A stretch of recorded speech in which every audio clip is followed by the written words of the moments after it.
Hello everyone, welcome back to cricket steps. और guys, आज एक बहुत इंपॉर्टेंट टॉपिक के ऊपर बात करने वाला हूँ। और वो टॉपिक क्या है? वो टॉपिक है कि अगर आप किसी और स्टेट में जाके प्रैक्टिस करना चाहते हैं या किसी अदर स्टेट से जाके खेलना चाहते हैं, तो आपको ऐसी कौन सी बातें हैं जो आपको ध्यान में रखनी चाहिए, जिनके बेसिस पे आप गलती नहीं करेंगे। क्योंकि बहुत सारे बच्चे ऐसे होते हैं जो जोश जोश के अंदर अपनी स्टेट तो चेंज कर देते हैं, लेकिन ना तो वहाँ पर अच्छे प्रैक्टिस कर पाते और ना ही वहाँ से खेल पाते हैं। तो गाइज, इस वीडियो के अंदर मैं आपको सब कुछ बताने वाला हूँ, कुछ ऐसे टिप्स आपके साथ शेयर करने वाला हूँ जो आपको बहुत ज़्यादा हेल्प करने वाले हैं और आपको बहुत बड़ी गलती करने से बचाने वाले हैं। राइट, तो शुरू करते हैं आज का बहुत इंटरेस्टिंग वीडियो। एंड गाइस, अगर आपने अब तक हमें हमारे डिजिटल मीडिया प्लेटफॉर्म्स पे हमें फॉलो नहीं किया तो आप हमें फॉलो कर सकते हैं। और अगर आप हमसे बहुत कुछ सीखना चाहते हैं तो आप हमारी ऑनलाइन क्लासेस भी ज्वाइन कर सकते हैं, जहां आपको फिजिकल और मेंटल ट्रेनिंग दोनों प्रोवाइड कराई जाती है। तो गाइस, अब मैं आपको बताने वाला हूँ कि आपको ऐसी कौन से स्टेप्स हैं जो आपको ध्यान रखने चाहिए और आपको क्या ऐसे एनालिसिस करने चाहिए किसी और स्टेट में मूव करने से पहले। सबसे पहले मैं आपको बताना चाहता हूँ कि सबसे जो पहला पॉइंट है, आपको क्या करना है कि आपको अपना खुद का सेल्फ एनालिसिस करना है। और उस एनालिसिस से आपको ये पता लगने वाला है कि आप दूसरे स्टेट के अंदर जाके प्रैक्टिस करने लायक है या नहीं है। क्योंकि देखो, अगर आप सपोज किसी भी स्टेट के अंदर प्रैक्टिस करते हो जहाँ पर क्रिकेट कम है और आप चाहते हो कि आपको एक कॉम्पिटिटिव क्रिकेट मिले, और आप एक बड़े स्टेट के अंदर जाना चाहते हो जहाँ पर अच्छे अकेडमीज होते हैं, बड़े क्लब होते हैं और अच्छे प्लेयर्स उन अकेडमी के अंदर आते हैं, और आप भी वहाँ प्रैक्टिस करना चाहते हो, तो आपको सबसे पहली बात यह समझनी होगी, मैं जिस अकेडमी के अंदर जाना चाहता हूँ क्या मैं वहाँ जाना डिजर्व करता हूँ कि नहीं करता। कई सारे बच्चे स्टार्टर होते हैं और वो कुछ ही टाइम क्रिकेट खेलने के बाद एक बड़े क्लब के अंदर मूव कर जाते हैं, और उस समय होता क्या उनके साथ कि वहाँ पर जाने के बाद उन पर कोई ध्यान नहीं देता, थोड़ा बहुत उनको नेट मिलता है और इसी तरह उनके 2 से 3 साल वेस्ट हो जाते हैं। राइट, तो आपको ये गलती बिल्कुल भी नहीं करनी। आपको क्या करना है कि आपको पहले अपनी स्टेट के अंदर 1-2 साल अच्छी तरह खेलना है। जब तक आपके बेसिक क्लियर ना हो अच्छी तरह, तब तक आप किसी बड़े क्लब के अंदर मूव ना करें, अदरवाइज आप एक भीड़ का हिस्सा बने रह जाएंगे और वहाँ से आपको कुछ भी हासिल नहीं होने वाला। राइट, तो आप जब भी जाए किसी और स्टेट के अंदर प्रैक्टिस करने के लिए, तो आपको क्या करना है, आपको अच्छा बन के जाना है। सबसे पहला एनालिसिस करें। अगर आपका ये एनालिसिस आपने कर लिया है और आपका आंसर आता है यस, तो आप चलते हैं हमारे नेक्स्ट पॉइंट पे। आपको रीजन फाइंड आउट करना है कि मैं क्यों जाना चाहता हूँ किसी अदर स्टेट में प्रैक्टिस करने के लिए, या मैं वहां से क्यों खेलना चाहता हूँ। तो कुछ रीजन मैं आपको बताना चाहता हूँ जो शायद आपके हो सकते हैं, जिनमें से कि अगर आप कुछ रीजंस को देखेंगे तो कुछ रीजंस गलत हैं आपके और कुछ रीजन सही हो सकते हैं। तो दोनों को डिस्कस करने वाला हूँ। सबसे पहला रीजन हो सकता है बिकॉज ऑफ फ्रस्ट्रेशन। और फ्रस्ट्रेशन किस चीज़ की? बहुत सारे बच्चे जब क्रिकेट शुरू करते हैं और उन्हें खेलते खेलते 1 या 2 साल हो जाते हैं, तो उनके जो मॉम डैड होते हैं, उनके जो घर वाले होते हैं या उनके फ्रेंड्स या उनके रिलेटिव्स उनको बहुत ज़्यादा प्रेशराइज करना शुरू कर देते हैं कि यार अब तक तो क्रिकेटर नहीं बना, अब तक तुमने क्या अचीव किया, हमें तो नहीं लगता कि आप आगे बढ़ पाओगे। और ऐसी बहुत सारी बातें हमें कही जाती हैं और बहुत ज़्यादा हमें क्रिटिसिज्म मिलता है, जिसकी वजह से होता है कि हम लोग क्रिकेट तो नहीं छोड़ते, लेकिन हमारे घर के अंदर फाइट्स बहुत ज़्यादा बढ़ जाती हैं, बहुत लड़ाइयाँ बढ़ जाती हैं, जिसकी वजह से होता क्या है कि पेरेंट्स भी स्ट्रेस के अंदर रहते हैं और बच्चे भी स्ट्रेस के अंदर रहते हैं। राइट, उसके अलावा कई बार आपके अकेडमी के अंदर क्या होता है कि आपके सीनियर से लड़ाई हो जाती है या किसी कोच से बहुत ज़्यादा आपकी बहस हो जाती है। राइट, या कोई और भी रीज़न हो सकता है।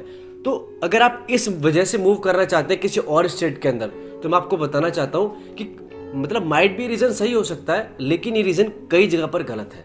क्यों? क्योंकि आप अपनी जो भी फ्रस्ट्रेशन है ना, उसको कम करने के लिए किसी और स्टेट के अंदर जा रहे हो। आपके माइंड के अंदर ये है कि यार अगर मैं किसी और स्टेट के अंदर जाके प्रैक्टिस करूँ तो कम से कम मैं घर की जो ये चिक चिक हो रही है, या जो मेरे दोस्त लोग या मेरे फ्रेंड या रिलेटिव जो मुझे इतनी सारी बातें बोलते हैं, कम से कम मैं इससे तो बच जाऊंगा।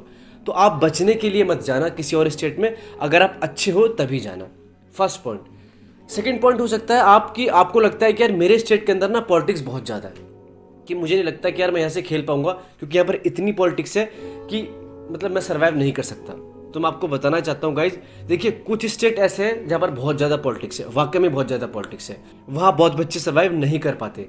लेकिन मैं आपको बताना चाहता हूँ गाइज कि देखो यार, इस पॉलिटिक्स तो हर स्टेट के अंदर है, हर स्टेट के अंदर गाइज पॉलिटिक्स होती है। आप ये मत सोचो कि यार जिस स्टेट के अंदर प्रैक्टिस कर रहा हूँ वहाँ पॉलिटिक्स कम है, और जिस स्टेट के अंदर मैं अब जाने वाला हूँ, जहाँ मैं डिसाइड कर चुका हूँ कि मुझे जाना है, वहाँ पॉलिटिक्स कम होगी और मुझे आसानी से खेलने का मौका मिल जाएगा। बिल्कुल भी नहीं गाइज। मैं आपसे बोलना चाहता हूँ कि कई बच्चों के माइंड के अंदर ये हो रहा होगा कि यार मैं अपनी स्टेट से ना खेल के किसी और स्टेट के अंदर खेलना चाहता हूँ, तो उसका भी आप आंसर सुन लो। देखो, मेरे हिसाब से 80% आपको अपनी स्टेट से ही खेलना चाहिए और सिर्फ 20% आपको अदर स्टेट से खेलना चाहिए। राइट, तो अगर आपका कोई लिंक है वहाँ पर, या आपको लगता है कि यस मैं यहाँ पर प्रैक्टिस करके आगे निकल सकता हूँ, तो ही आप अदर स्टेट में जाओ, अदरवाइज आप मूव मत करो। थर्ड रीज़न हो सकता है कि किसी ने आपको सजेस्ट कर दिया कि आप किसी और स्टेट में जाके प्रैक्टिस करो और वहाँ जाके आप खेल जाओगे। या ये रीज़न भी हो सकता है कि आपने सुना होगा कई बार कि यार हमारे स्टेट से कुछ नहीं हो सकता, आपको बड़े स्टेट में जाके प्रैक्टिस करनी ही पड़ेगी, तभी आपका कुछ हो सकता है। तो मैं आपको बताना चाहता हूँ ये सिर्फ अफवाहें होती हैं। आप अपने खुद के एनालिसिस करो, उसके बाद ही अपनी स्टेट को छोड़ो, अदरवाइज कोई छोड़ने की ज़रूरत नहीं है। आप जहाँ पर हो बेस्ट हो वहाँ ट्रेनिंग करो, राइट। एंड फोर्थ रीज़न ये हो सकता है कि अगर आप उस स्टेट के अंदर पढ़ाई करते हैं और वहाँ आप प्रैक्टिस भी कर रहे हैं लगातार, और आपको उस स्टेट के बारे में सब कुछ पता है कि किस तरह सिलेक्शन होता है, क्या होता है, तो तब आप वहाँ से खेल सकते हैं, राइट। ये रीज़न हो सकता है आपका मूव करने का। एंड फिफ्थ रीज़न हो सकता है कि आपके स्टेट के अंदर जो कंपटीशन है बहुत लो है, क्योंकि बहुत सारे स्टेट के अंदर अभी बहुत ज़्यादा क्रिकेट अवेलेबल नहीं है, जिसकी वजह से बहुत सारे प्लेयर किसी अदर स्टेट में खेलने के लिए जाते हैं। जैसे दिल्ली के अंदर वो टूर्नामेंट खेलने के लिए आते हैं, मुंबई के अंदर बहुत सारे बच्चे अदर स्टेट से आते हैं टूर्नामेंट खेलने के लिए, ताकि उनको वहाँ पर एक कॉम्पिटिटिव क्रिकेट मिले। तो ये रीज़न हो सकता है। तो मैं आपको बताना चाहूँगा, अगर आप फर्स्ट 3 रीज़न के बेसिस पे मूव करते हैं तो आपको बहुत ज़्यादा परेशानी होने वाली है, आपको एक बार फिर सोचना चाहिए। अगर आप लास्ट 2 रीजंस के बेसिस पे किसी और स्टेट के अंदर शिफ्ट होना चाहते हैं और वहाँ प्रैक्टिस करना चाहते हैं तो आपके लिए बहुत ही अच्छा रहेगा, राइट। तो आपको ये चीज़ बिल्कुल समझनी है और ध्यान से इसके बारे में सोचना है कि यार मैं इन पॉइंट्स के अंदर कहाँ पर आता हूँ, राइट।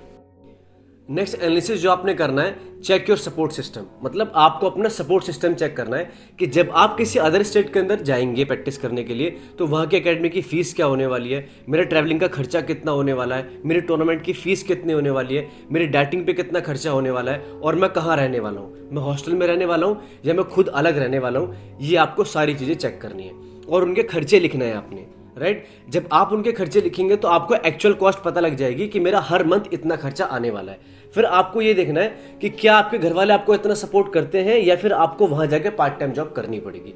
सपोज कि आपको घर से मिलती है 5 से 6 हज़ार रुपये की सपोर्ट और 10 हज़ार रुपये आपका खर्चा है, तो आपको क्या करना पड़ेगा, अब आपको मजबूरन उस स्टेट में जाने के बाद आपको पार्ट टाइम जॉब करनी पड़ेगी।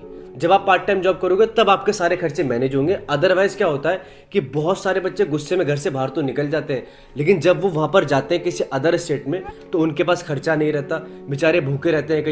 कई बार वो रेंट भी नहीं पे कर पाते तो उनको वहाँ से भी निकाल दिया जाता है। तो बहुत ज़्यादा स्ट्रगल बच्चों की लाइफ में आ जाता है। तो गाइस प्लीज़ मैं चाहता हूँ कि आप ये एनालिसिस अभी कर लो ताकि आपको बाद में पछताना ना पड़े, राइट। तो आप ये जरूर चेक करें कि मेरा सपोर्ट सिस्टम क्या है। और ये सारी चीज़ें आपको कहाँ से मिलेंगी, जो भी मैं आपको बता रहा हूँ कि एकेडमी की फीस कितनी होगी और आपके ट्रैवलिंग कॉस्ट, जो भी मैंने आपको बताया।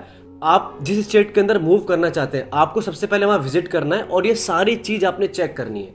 इवन आपको ये भी चेक करना है कि मेरे को जॉब कौन सी मिलेगी और वो कितने घंटे की होगी, वो मेरी क्रिकेट पे इफेक्ट करेगी या नहीं करेगी, राइट गाइज। तो आपको इतना डीप में काम करना है, क्योंकि जितना आप प्लानिंग में टाइम लगाओगे, मतलब ज़्यादा भी टाइम नहीं लगाना है प्लानिंग में, 10-15 दिन आप लगाओ, उसके बाद आप किसी और स्टेट के अंदर मूव करना। तो आपको ये ज़रूर चेक करना है। आई होप दोस्तों कि ये 2 एनालिसिस करने के बाद आपकी 50% से ज़्यादा प्रॉब्लम सॉल्व हो जाएगी। और अब मैं आपको बताने वाला हूँ ऐसी 2 बहुत बड़ी प्रॉब्लम्स जिनके बारे में लोग इस समय बात नहीं करते, लेकिन मैं आपको बताना चाहता हूँ ऐसी 2 प्रॉब्लम के बारे में जिनका सॉल्यूशन आपके पास अभी होना चाहिए, तो बहुत ज़्यादा बेटर रहेगा आपके लिए। देखिए, जब भी आप कोई एकेडमी ज्वाइन करते हैं तो हमेशा कोशिश करो कि उसके आसपास ही आपका स्टे हो। अगर आपके पास हॉस्टल में जाने के पैसे हैं तो आप डेफिनेटली वहाँ रह सकते हैं, लेकिन अगर नहीं है तो आपको अपने रूममेट्स कुछ इस तरह चुनने होंगे कि वो आपको सपोर्ट करें। और जो भी आप, सपोज आप बॉलर हैं या आप बैट्समैन हैं, तो हमेशा कोशिश करें कि अगर आप बॉलर हैं तो बैट्समैन के साथ रहें, बैट्समैन है तो बॉलर के साथ रहें। अगर आप दोनों रूममेट एक ही चीज़ करोगे ना तो वो चीज़ दिक्कत होती है, तो उस चीज़ में प्रॉब्लम होती है। तो आप हमेशा कोशिश करो कि जो भी आप करते हो उसके अगेंस्ट वाले के साथ रहो, सबसे पहली चीज़। दूसरी चीज़ ये देखो कि क्या जो आपके रूममेट्स हैं उनके अंदर ज़्यादा गलत आदतें तो नहीं है, क्योंकि जो आदत उनके अंदर होगी पीने खाने की या किसी भी और चीज़ की, वो आदत आपके अंदर ऑटोमेटिकली आ जाएगी। तो हमेशा ध्यान रखना कि जब भी आप कोई रूममेट चुनो, आप दोस्ती यारी के बेसिस पे रूममेट मत चुनो कि यार ये मेरा दोस्त है तो मैं इसके साथ रहूँगा। ठीक है, कुछ समय तक वो चीज़ अच्छी होती है, लेकिन अगर आपके दोस्त के अंदर कुछ आदतें गलत हैं तो आपको उसको छोड़ना पड़ेगा। और दूसरी बात मैं आपको बताना चाहता हूँ, बहुत सारे बच्चे दबते हैं। 4-5 बंदे सपोज एक रूम के अंदर रहते हैं तो 2 बंदों ने अलग ग्रुप बना रखा है, एक बंदा अलग है और 2 बंदों ने अलग ग्रुप बना रखा है। तो इस प्रॉब्लम, ये भी एक बहुत बड़ी प्रॉब्लम है। तो इस प्रॉब्लम का सोल्यूशन मैं आपको बता रहा हूँ। देखो यार, आप इस समय जिस भी स्टेट के अंदर प्रैक्टिस कर रहे हो, आप अपना घर छोड़ कर आए हो, राइट, अपनी हर एक चीज़ छोड़ कर आए हो। आप यहाँ पर क्या करने आए हो, आप क्रिकेट खेलने आए हो। तो आपको हर फैसला ना क्रिकेट को ध्यान में रखते हुए लेना है। अगर आपको लगता है कि आपके दोस्त लोग आपको सपोर्ट नहीं कर रहे, वो बहुत लेग पुलिंग करते हैं आपकी, आप 24 घंटे काम ही करते रहते हो, उनका भी काम आप ही करते हो, तो मैं कहता हूँ कि जल्द से जल्द उस रूम को छोड़ दो नए रूम में जाओ, शिफ्ट हो, अच्छे दोस्तों के साथ मिलो और उनके साथ ट्रेनिंग करो, दैट्स इट। तो आपने ये कर, ये वो प्रॉब्लम है जो आपके सामने डेफिनेटली आएगी। अब मैं आपसे बात करूंगा सेकंड प्रॉब्लम के बारे में। सेकंड प्रॉब्लम है आपके खाने की। अब जो बच्चे हॉस्टल में रहते हैं या हॉस्टल के बाहर रहते हैं, दोनों को खाने की प्रॉब्लम्स हमेशा आती हैं। और जब हमें खाने की प्रॉब्लम्स आती है तो हम लोग क्या करते हैं, हम लोग बाहर से खाना शुरू कर देते हैं। जिस पीजी के अंदर भी हम लोग रहते हैं या जिस हॉस्टल के अंदर हम लोग रहते हैं, वहाँ हमें अच्छा खाना नहीं मिल पाता। एज अ स्पोर्ट्स पर्सन आपको एक बहुत अच्छा खाना चाहिए होता है, आपको डाइट अच्छी चाहिए होती है, आपको न्यूट्रिशन से भरा खाना चाहिए होता है, लेकिन कई बार वो नहीं मिल पाता। तो इस चक्कर में हम लोग क्या करते हैं, बाहर का खाना शुरू कर देते हैं। इससे क्या होता है कि इससे हमारी हेल्थ ख़राब होती है, हमारी फिटनेस ख़राब होती है और हम लोग उल्टा सीधा खाते हैं। और हम लोगों को नहीं पता होता कि बाहर जो खाना बन रहा है वो किस एनवायरनमेंट में बन रहा है, राइट। तो ये सारी दिक्कतें आपको होती हैं। तो इसका सोल्यूशन मैं आपको बताना चाहता हूँ। जब भी आप किसी और स्टेट के अंदर मूव होना, जब भी आप किसी और स्टेट के अंदर आपको मूव होना है, तो आपको अपने साथ 4 पार्टनर रखने हैं। 4 पार्टनर क्या है? Induction cooker, electric kettle, sandwich maker और हैंड ब्लेंडर। ये 4 चीज़ आपने अपने साथ रखनी है, राइट। अब इन 4 चीज़ों को रखेंगे तो आपको फ़ायदा क्या होगा? सबसे पहली बात, आप जो बाहर जाके खर्चा करते हो पर डे का 200-300 रुपये पिज़्ज़ा खाने में या किसी भी और चीज़ में, आपका वो खर्चा बच जाएगा, फर्स्ट थिंग। सेकंड थिंग, आपको हेल्दी चीज़ें खाने को मिल जाएंगी। तीसरी चीज़, आपकी जो स्पोर्ट्स परफॉर्मेंस है वो इंप्रूव होना चालू हो जाएगी, आपका मसल बिल्ड होना चालू हो जाएगा। और जब आप अच्छा खाते हैं ना गाइज, तो आपको हमेशा कॉन्फिडेंस रहता है कि यार मैं डाइटिंग भी अच्छी कर रहा हूँ, मैं ट्रेनिंग भी अच्छी कर रहा हूँ। तो आपको मेंटली आपको टफनेस मिलना चालू हो जाए। तो अब आप इन चीज़ों का यूज़ कैसे करेंगे वो मैं आपको बताना चाहता हूँ। सपोज आप अकेडमी से आए और आपकी हिम्मत नहीं कि यार मैं खाना बना सकूँ, तो आप क्या करें, इलेक्ट्रिक केटल लें, उसमें 5 से 6 अंडे डालें और वो 10 मिनट के अंदर बॉयल हो जाते हैं। आप आराम से उस इलेक्ट्रिक केटल से अंडे बॉयल करके खा सकते हैं, पहली चीज़। दूसरी चीज़, उसमें आप कुछ भी चीज़ बॉयल कर सकते हैं। स्वीट पोटैटोज़ हो गया या पोटैटो हो गए, कुछ भी चीज़ आप बॉयल करके खा सकते हैं उसके अंदर, राइट। तो इससे क्या फ़ायदा होगा कि आप किसी और चीज़ की तरफ नहीं जाएंगे, किसी और खाने की तरफ नहीं जाएंगे, क्योंकि आपको घर पे ही खाना मिल रहा है, पहली चीज़। दूसरी चीज़, आप यूज़ करें हैंड ब्लेंडर। हैंड ब्लेंडर से आप स्मूदी बना सकते हैं, आप शेक्स बना सकते हैं और वो बहुत ही अच्छे होते हैं और पीने में मज़ा आ जाता है। और एक बात मैं आपको बताना चाहता हूँ, सारे बच्चे शेक तो पीते ही होंगे, लेकिन मैं आपको बता दूं कि जो शेक आप मार्केट के अंदर जाकर पीते हो ना, उसकी कॉस्ट कम से कम 40 से 50 रुपए की आराम से होती है। लेकिन आश्चर्य की बात मैं आपको बता दूं, जो शेक आप घर पे बनाओगे ना, उसकी कॉस्ट जो मार्केट का जो शेक होता है ना, उससे कम होती है और उससे ज़्यादा वो हेल्दी होता है और उससे ज़्यादा क्वांटिटी में आप बना सकते हो अपने लिए। तो आपको क्या करना है, हैंड ब्लेंडर का यूज़ करना है और अपने लिए शेक बनाने और स्मूदी बनाने हैं, राइट। तो 2 प्रॉब्लम आपकी ऑटोमेटिकली सॉल्व हो गई डाइट के रिगार्डिंग। उसके अलावा थर्ड है आपका सैंडविच मेकर। जब भी आप मैच के अंदर जाते हैं तो आपके पास टाइम नहीं होता, ऑब्वियस सी बात है। तो आप क्या करो कि आपने सपोज 5 से 6 अंडे बॉईल किए, आपने वो टिफिन में पैक किया। उसके बाद आपने क्या करा कि आप सैंडविच बना सकते हो कई तरीके के। आप चिकन सैंडविच बना सकते हो, आप पनीर सैंडविच बना सकते हो, आप अंडा सैंडविच बना सकते हो, आप कुछ भी बना सकते हो उसके अंदर। सैंडविच में कुछ भी भर सकते हो आप, तो वो आपको एनर्जी भी देगा, कैलोरीज भी देगा, प्रोटीन भी देगा, हर एक चीज़ देगा। तो एक बहुत अच्छा इन्वेस्टमेंट आपके लिए रहेगा, राइट। इसके अलावा अगर आपको लगता है कि यार मुझे कुकिंग भी करना अच्छा लगता है, अगर आपके पास टाइम है, वैसे तो बहुत दिक्कतें आती हैं क्रिकेट खेलने के बाद घर पे आके खाना बनाने की, लेकिन अगर आपको लगता है कि यार मैं कुकिंग भी कर सकता हूँ, तो इंडक्शन कुकर एक बहुत अच्छी इन्वेस्टमेंट है। ये चारों प्रोडक्ट आपके बैग में आराम से आ जाएंगे, बहुत ज़्यादा पोर्टेबल होते हैं और आप कभी भी जाके इन्हें यूज़ कर सकते हैं, कहीं भी यूज़ कर सकते हैं। अगर मैं अपनी बात करके चलूँ तो मैं हमेशा अपने बैग के अंदर, चाहे मैं किसी भी स्टेट के अंदर जा रहा हूँ ना, मैं हमेशा अपने बैग के अंदर एक इलेक्ट्रिक कटर रखता हूँ और एक हैंड ब्लेंडर मैं हमेशा रखता हूँ। क्योंकि जब आप बाहर की स्टेट के अंदर जाते हो ना गाइस, तो वहाँ का जो खाना होता है वो कई बार आपको सूट नहीं करता, राइट। आपकी तबीयत खराब हो जाती है और बहुत ज़्यादा कॉस्टली भी पड़ता है। लेकिन ये दो जो प्रोडक्ट है जो मैं ज़्यादातर यूज़ करता हूँ, हैंड ब्लेंडर और आपका इलेक्ट्रिक केटल, इससे मेरे पैसे भी बच जाते हैं और मैं हेल्दी खाना भी खा पाता हूँ। इन सारे प्रोडक्ट का लिंक डिस्क्रिप्शन में अवेलेबल है, तो आप जल्द से जल्द इन्वेस्टमेंट करें। और ये इन्वेस्टमेंट मैं आपको बताना चाहता हूँ सालों साल आपके साथ चलने वाली है और आपको बहुत ज़्यादा फ़ायदा करने वाली है गाइस, क्योंकि मैं हमेशा ये चीज़ों को कैरी करके चलता हूँ तो मुझे बहुत ज़्यादा फ़ायदा मिलता है। एंड लास्टली गाइज, मैं आप लोगों से सिर्फ 2 टिप्स शेयर करना चाहता हूँ जो आपके लिए बहुत ज़्यादा इंपॉर्टेंट है। और सबसे पहला है कि आप जिस स्टेट के अंदर भी आप मूव करना चाहते हैं, आप हमेशा ध्यान रखो कि आपकी जो अकेडमी है जिसमें अभी आप करंटली प्रैक्टिस करते हो, आप जिस स्टेट के अंदर आप जाने वाले हो वहाँ आपको हमेशा एक बड़ी अकेडमी ही ज्वाइन करनी है। आप ऐसा मत करना कि आपकी जो करंट अकेडमी है और आप जिस स्टेट के अंदर आप जाना चाहते हो वहाँ भी आपने एक छोटी अकेडमी ज्वाइन की, तो आपको गाइज वहाँ रिजल्ट्स नहीं मिलने वाले। और अपने डर के बेसिस से फैसला मत लेना कि यार मेरे को बड़े स्टेट के अंदर पूछेंगे नहीं, या जिस अकेडमी के अंदर मैं जा रहा हूँ बड़ी अकेडमी के अंदर वहाँ मेरी कोई पूछ नहीं होगी, ऐसा होगा वैसा होगा। नहीं, आपने डिसीजन ले लिया, आपने एनालिसिस कर लिए सारे, अब आपको बड़ा क्लब पकड़ना है और वहाँ मेहनत करनी है, वहाँ लग जाना है, आपने मतलब पूरा भिड़ना है वहाँ जाकर, अगर मैं एक रॉ लैंग्वेज में बोलूँ तो, राइट। तो आपने पहली चीज़ें करनी है। दूसरी टिप जो आपको ध्यान रखनी है वो ये रखनी है कि सपोज आपने सारे एनालिसिस कर लिए, बहुत सारी कंडीशन लाइफ में ऐसी आ जाती हैं कि आपको उस स्टेट से वापस अपने स्टेट में आना पड़ता है, राइट। तो मैं आपको बताना चाहता हूँ, आप बिल्कुल भी वापस आने में बिल्कुल भी ना घबराएं।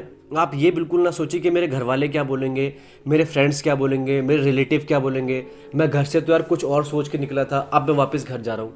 कोई प्रॉब्लम नहीं है गाइस। देखो गाइस, लाइफ में ना एक बात ध्यान रखना, जब तक आप क्रिकेटर नहीं बनोगे तब तक लोग आपको क्रिटिसाइज करते रहेंगे कि आपसे ये नहीं होगा, वो नहीं होगा, ऐसा नहीं होगा, वैसा नहीं होगा। जिस दिन आप क्रिकेटर बन जाओगे तो पूरी दुनिया आपके साथ आ जाएगी। तो स्ट्रगलिंग टाइम के अंदर ना, जब भी आपका स्ट्रगलिंग टाइम चल रहा है उसके अंदर आप अकेले हो, आपको किसी को नहीं सुनना, आपको सिर्फ अपनी आवाज़ सुननी है। अगर आपको लगता है कि नहीं यार इस स्टेट के अंदर नहीं मैं सर्वाइव कर पा रहा, तो आप अपने स्टेट वापस चले जाओ, कोई इसमें बुराई नहीं है। वरना बहुत सारे बच्चे क्या करते हैं, अब वो क्रिकेट तो खेलते नहीं है वहाँ पर जाने के बाद, क्योंकि उनको वापस आना होता है, तो वो अपने घर वालों के डर से या रिलेटिव के डर से कि वो क्या बोलेंगे, ऐसा क्या होगा, वैसा क्या होगा, ये सारी बात सोच के वो उसी स्टेट के अंदर रहते हैं और वो मतलब उसी डर में जी रहे होते हैं। और उनका जो फोकस होता है ना वो क्रिकेट से हट जाता है और उनका फोकस बस इस बात पे रहता है कि बस मैं किसी भी तरह से स्टेट के अंदर प्रैक्टिस करता रहूँ, है ना, ताकि मेरे घर जाने के बाद बेइज्जती ना हो, लोग मुझे क्या बोलेंगे, इस डर के अंदर वो रहते हैं। और अगर आपकी करंट स्टेज ये भी चल रही है तो आप इसे बिल्कुल छोड़ दो। ज़रूरी नहीं है कि अदर स्टेट में जाके आप क्रिकेटर बनोगे, अपने स्टेट जाओ, प्रैक्टिस करो, बहुत कुछ अचीव कर सकते हो आप, राइट गाइस। आई होप दोस्तों कि आपने इस वीडियो से बहुत कुछ सीखा होगा और आपको बहुत सारे प्रॉब्लम के सॉल्यूशन भी मिल चुके होंगे। तब तक के लिए गाइस मैं आपसे लेता हूँ अलविदा, और मैं आपसे मिलने वाला हूँ हमारी नेक्स्ट वीडियो के अंदर, जहां मैं आपसे बात करने वाला हूं how to get sponsorship. Again एक प्रॉब्लम सॉल्विंग वीडियो होगा, आपको बहुत हेल्प करने वाला है। और गाइस अगर आपको हमारा वीडियो अच्छा लगा हो तो आपको पता है क्या करना है। With this, thank you so very much.